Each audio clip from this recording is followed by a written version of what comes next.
Okay, so let's talk about the hemorrhagic shock and the four important classes of the hemorrhagic shock. First of all, you should know कि hemorrhagic shock is that shock which occurs because of hemorrhage. Bleeding की वजह से जो shock होता है, we call it hemorrhagic shock. इसके four important classes हैं, class 1, 2, 3 and 4. And all these classes are defined on the basis of blood loss. Blood loss के base पे हम ये classification करते हैं. Class 1 is that haemorrhagic shock जिसमें 750 ml से कम ब्लड लॉस होता है. एंड क्लास 2 में between 750 to 1500 ml blood loss होगा. क्लास 3 में 1500 ml से 2 लीटर ब्लड लॉस होगा. और क्लास 4 में 2000 ml से ज़्यादा ब्लड लॉस होता है.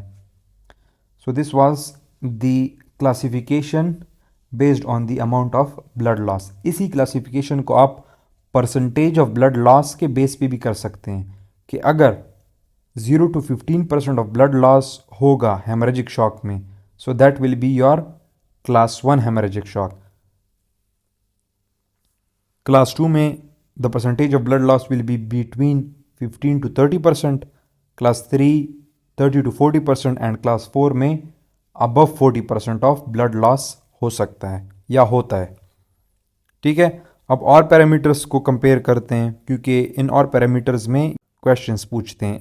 ये परसेंटेज और ब्लड लॉस पे भी पूछ सकते हैं और जो और पैरामीटर्स है पूछ सकते हैं. So let's talk about the pulse rate, pulse pressure, respiratory rate and the systolic blood pressure in these types of shock. Pulse rate, pulse pressure, respiratory rate और systolic BP, all these things will be normal in the class 1 haemorrhagic shock. Class 2 के बाद ये changes आना start हो जाती है. सो pulse pressure पे आप फोकस रख के कि pulse pressure will start to decrease in class 2 haemorrhagic shock.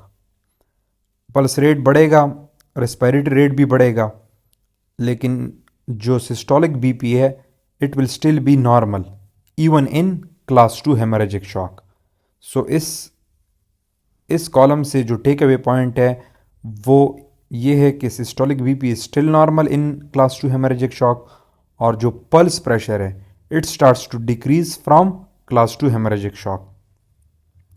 अब आते हैं क्लास 3 हेमरेजिक शॉक पे. क्लास 3 हेमरेजिक शॉक से आपका जो सिस्टोलिक बीपी है वो भी लो होना स्टार्ट हो जाता है. तो ये आपसे पूछ सकते हैं कि systolic BP starts to decrease from which type of haemorrhagic shock. तो ये आपको याद होना चाहिए. पल्स प्रेशर का पूछ सकते हैं कि पल्स प्रेशर किस क्लास ऑफ हेमरेजिक शॉक से डिक्रीज होना स्टार्ट हो जाता है और सिस्टोलिक बीपी किस क्लास ऑफ हेमरेजिक शॉक से लो होना स्टार्ट हो जाता है. और चीज़ें तो उसी तरह ही है. इसमें पल्स के बारे में भी ये लोग क्वेश्चन करते हैं कि पल्स के रिलेटेड क्वेश्चन आ जाता है कि मोर देन 120 पल्स किस टाइप ऑफ हेमरेजिक शॉक में है. So we'll compare the pulse in these types of shock.